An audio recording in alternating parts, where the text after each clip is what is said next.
Delighted to welcome Daniel Lambert, Chief Operating Officer of Bohs, and Stuart Byrne, League of Ireland legend, to the show. Good morning, lads. Morning. Morning, Owen. Daniel, you might start with yourself. I guess in a weird way, the last few days have proven that the soul of football actually kind of matters at the end of the day. Yeah, that absolutely does. I think, it's funny that it's taken this, for me as a League of Ireland fan, I look towards the game globally, and particularly in the UK. I kind of seen this for decades now. And it's kind of taken this, I suppose, for people to realise it. And just look at the list of owners in the Premier League. Like these are people who for the most part, are corrupt. They're morally bankrupt. And I don't think they can ever fathom or understand. It's not within their kind of viewpoint to understand the emotion, the value, the connections that people have with football clubs. They view them purely in the prism of finance and big business, and that's now being totally exposed, and it can't be refuted. Do you think this point was coming anyway, regardless of whether or not a Super League was the thing that pushed him over the end? Because it's been said so many times over the last few days, Daniel, that this is nothing new, the greed that has existed, especially in British football over the last little while. Yeah, absolutely. Look, these people and these owners, and they view these solely as businesses. Like, make no mistake about that. And they see these as businesses. They're involved. Normally, the people who own these clubs are involved in things like, the wholesale theft of resources from countries, or the extractive industries that are destroying the planet. And what they see is extracting maximum profit and shareholder value. That's their only aim here. They just view these as items on balance sheets, and it goes against the very essence of sport. The places that these clubs have come from, working class communities, giving people a sense of community and identity, are so far from the minds of these people. And this is a natural extension of where the game has been going for decades. And personally, I'm really delighted with it, because it just shows it for what it is. And I think that it'll be really interesting now. What I fear is that this should be the kind of tipping point that forces people to analyse what football is about and bring it to a better place. But I fear now that the status quo that we had last week is going to be accepted as some kind of utopia, rather than use this opportunity as a moment to push back against where the game has been going.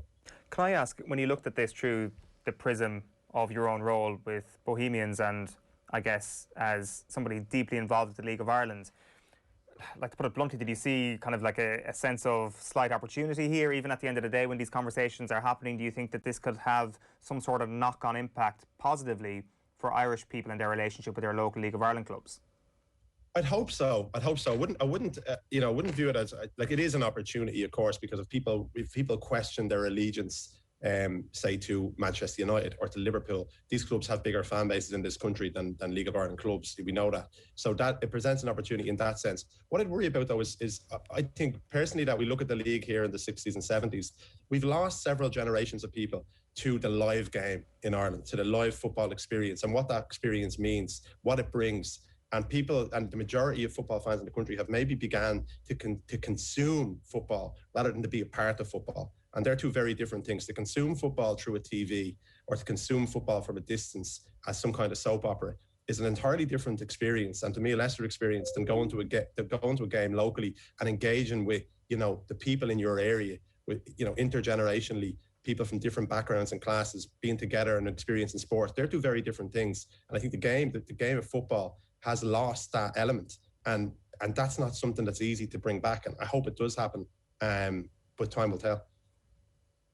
Stewie, a lot of the discourse of the last couple of days has been, around Liverpool's Shankly roots and the homage to the working class communities, and the same for United and Newton Heath and all that. But we've even spoken to you on this programme when you released your song Superstar about Wes Hoolahan and the importance of street football.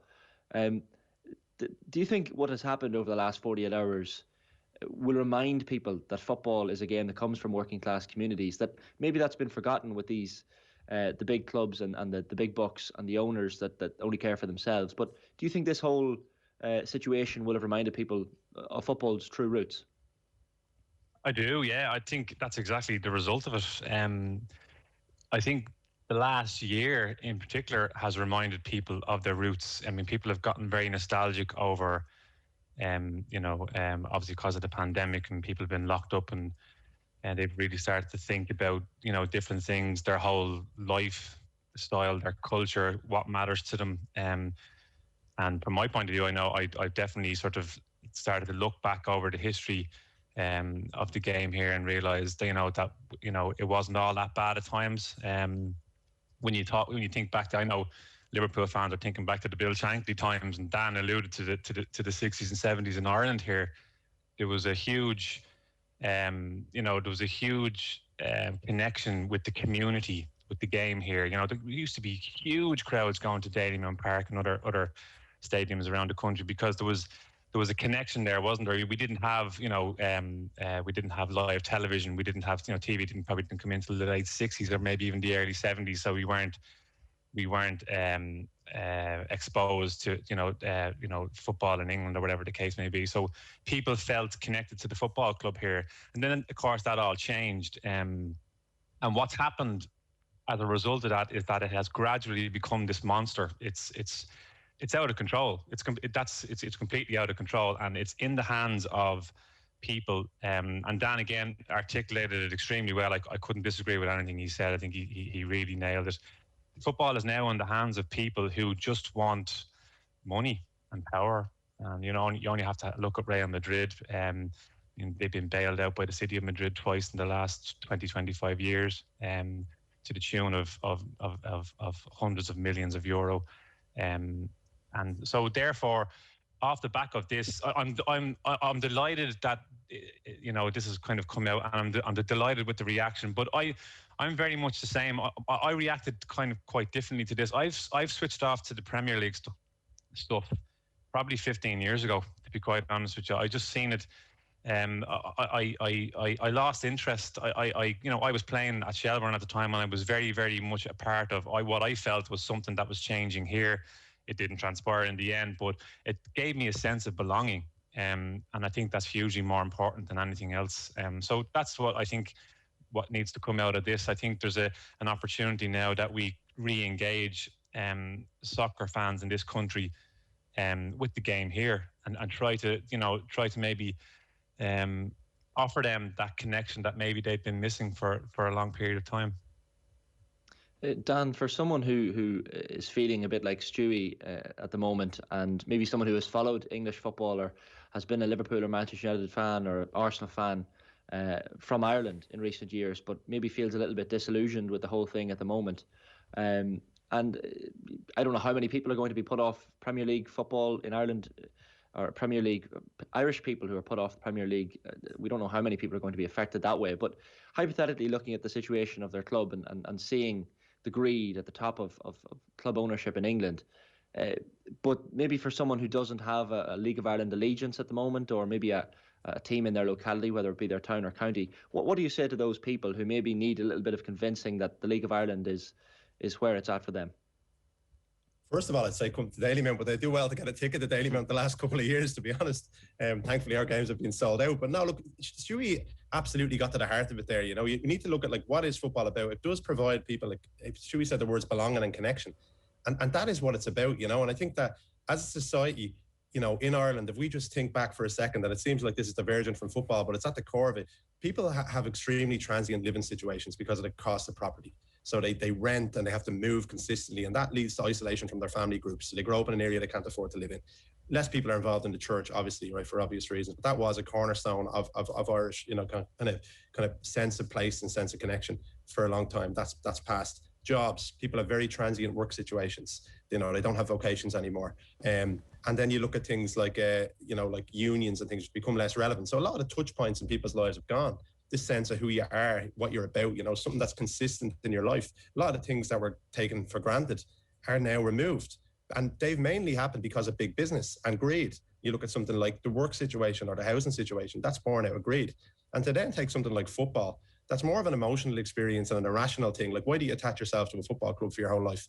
It's a strange thing. It's more of a spiritual and a kind of an experiential thing.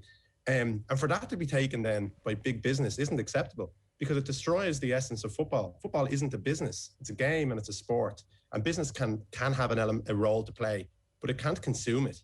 And I think that's what's happened. And by going to a League of Ireland game, I think you get a purer sense of the game. And that shouldn't sound like romanticism or, I'll come to a rickety stadium. No, we do need to improve facilities, and there has been great improvements made. But what's funny for me is, we played at Chelsea last year. This has happened in all League of Ireland grounds. I'm sure Stewie has examples, but it was Frank Lampard's first game as manager, and there's a lot of Chelsea fans in the stadium. the older kind of hardcore Chelsea fan in his 50s or 60s loved Dalymount. Absolutely loved it, and was saying, this is like I'm close to the pitch, you know, I don't have to sit in my seat, there's people with flags, I can get a pint of beer, right? Loved it. The younger fans, they've grown accustomed to something that's portrayed on television, that's built on death, like Stewie mentioned, that isn't sustainable, and that is kind of a sideshow, and that's what they now have come to expect. So I just tell people, like, have a dose of like what football should be about, what it provides, and League of Ireland can provide a brilliant experience, and that's what the game should be about. That's a really interesting point, because I think that transience was almost something that the Super League, maybe in an oblique way, actually wanted to embrace. This trend of younger people supporting players as much as teams and having loyalty to the person that they've unpacked in FIFA Ultimate Team. That is something that Florentino Perez wanted to embrace, but it isn't something that's sustainable. Yeah, absolutely. And this idea, and I can see in the term legacy fans, like they talk about we're willing to discard legacy fans and move to the fans of the future.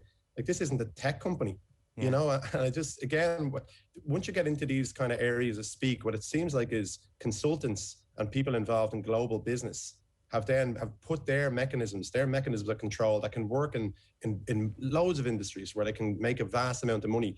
But you're putting these kind of business terms on top of something that has its base and its value lies in emotional connection. People's emotional connection to football, whether it's a player, a fan, a member, a community. That's about emotional connection. It's often irrational, and you can't rationalize that just down to the highest dollar or the highest euro. And that's what they've attempted to do here, and it's backlash. There's been a backlash against it.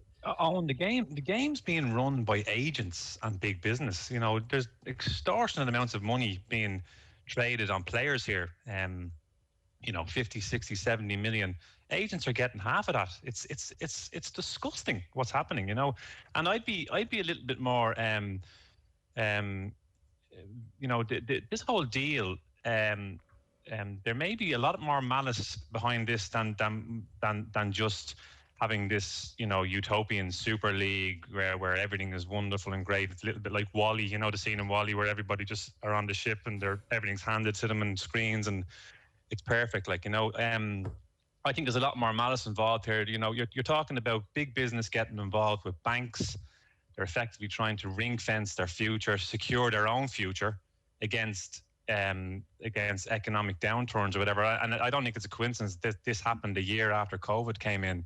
You know, these football clubs are probably looking at their bank balances and going, "Hey, we could be in trouble if this keeps going, guys. Let's get a few banks in here and let's see if we can try and secure ourselves and so on." So it's you know, people, education is huge here. And Dan, you're very well read on the past and what's the history behind all of this. And I think it's important that people understand that as well. You know, there's a history here.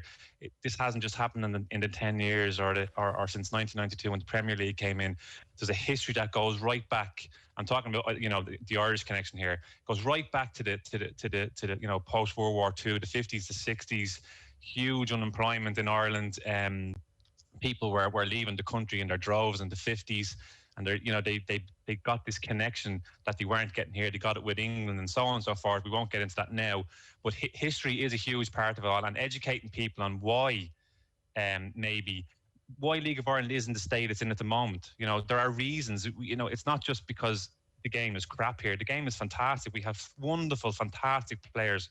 You only just have to look at the quality that's on the pitch and the quality of goals that we see week in, week out. It's just as an overall product, it's perceived in the wrong way because people don't understand. The point you make there about COVID as well is at the base of all of this. It's no coincidence whatsoever that this is happening in the middle of a pandemic. It's a reaction to an emergency situation. And I wonder, Daniel, is there a challenge that you have faced that's similar to this sort of philosophical dilemma between commerciality and sticking true to your roots, which I'm sure is at the heart of every football club at the moment? You've got your survival instincts, but also being true to what Bohs are as a football club. Could you talk us through any of those dilemmas that you've had to face? Yeah, I think, look, for us, and you know, it's funny because the last 12, 18 months has been, you know, it's been so challenging for so many people. And for us, the Dalymount Park's hosted games since 1901. And for the first time in Dalymount's history, there's been games with no crowds, you know, and that puts it into context when you look at a stadium that's hosted games for 120 years. But you know, what was funny about the last 12 months, and I seen Sligo's figures released too, from member-owned clubs, it seemed that we were able to move through this period, you know, still with difficulty, but in an easier fashion than privately owned clubs, because we saw our membership increase during COVID to its highest level ever, and people paying a premium to be a member of a club where the main kind of gain that they get is admission to games, and they knew that wouldn't be possible. But we saw a really, you know, a great loyalty from our fan base, an increase of members, a significant increase during COVID, and people spending on merchandise and really helping us move through the period. So that was really reassuring. Also, look, you know, it was well publicised that the Matt Doherty windfall that arrived, you know, at a perfect time, you know, last summer. But ultimately, you know, when you say the question between clubs and their commercial partners as a members-owned club is one that sits there, and I think there are certain areas, like, you know, there's certain industries that have a big profile in the game, you know, that aren't particularly positive to the game. You know, it's obvious what that one is, and I think clubs have to make decisions on those. And there is always a line there, because ultimately commercial income can help you to grow your club. But what I'd say is more important. Private-owned clubs have investment, and they've got private investment, and they can turn that tap on or off. But a member-owned club and a community club like Bohemians, or say someone like Sligo Rovers, you operate in an ecosystem and an environment where your investors are ordinary people, and a large group of ordinary people. And the more you can kind of behave in a positive fashion, where they have a sense of pride or a sense of respect for what you do, then they're more likely to get involved with you as a club. They're more likely to buy a shirt if they're far away, or come to a game if they're close by.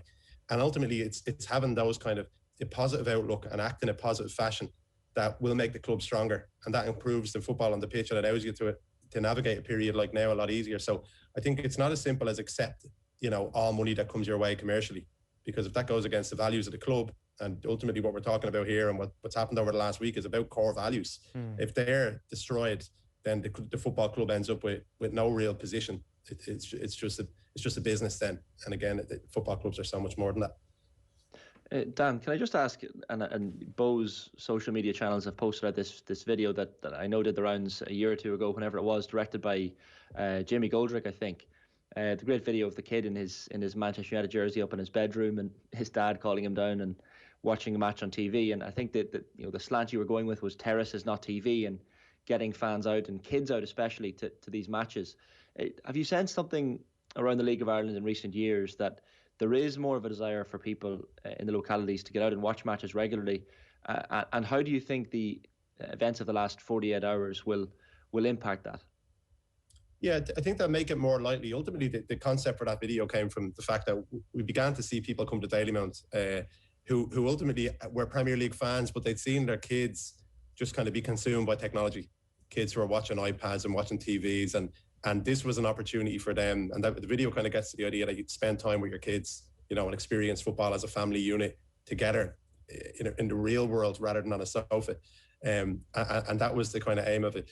And we have seen a lot of that. And I do think that I think, again, back to the values question, like, if everything in your life is consumed by big business, and then the sport you want to get involved in is also consumed, I think people are aware of that.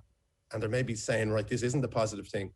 And I do think it will hopefully bring people to games here. Like, and Stewie has said there, like, quality of football is brilliant. Like, we were at the wrong side of a 3-1 defeat last night to Sligo. Have a look at the goals from the game. You know, 4 fantastic goals, a brilliant game of football. You know, it could have been 2-2. It ended up being a 3-1 defeat for ourselves, but a brilliant game of football. And I think that what's happened here, I hope will make people question, you know, what these clubs are about, because it's been going on for a long time.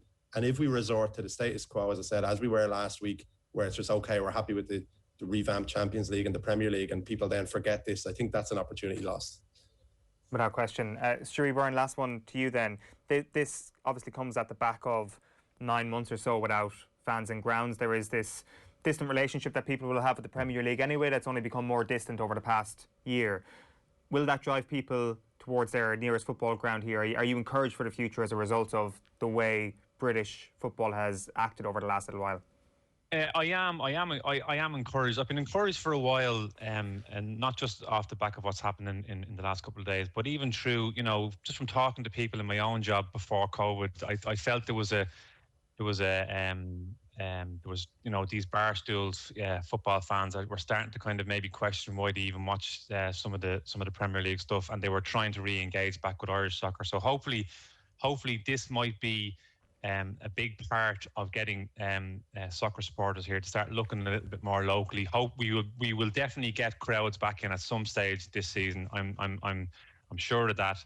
And it's I think we need to realize we need people on board. This is going to be a very, very difficult thing to grow and try and change mentality here, but we need people to engage with it and to send a message out, and just to bit by bit just try and improve year on year. And hopefully this will be the straw that broke the camel's back, maybe. Yeah, I've already got messages in my own WhatsApp group of people saying that they want to buy Bohs season tickets. So bad news for you, Stewie. Good news for you, Daniel. Lads, thanks a million for taking your time this morning. Really appreciate it. Cheers, thanks. Thanks, guys.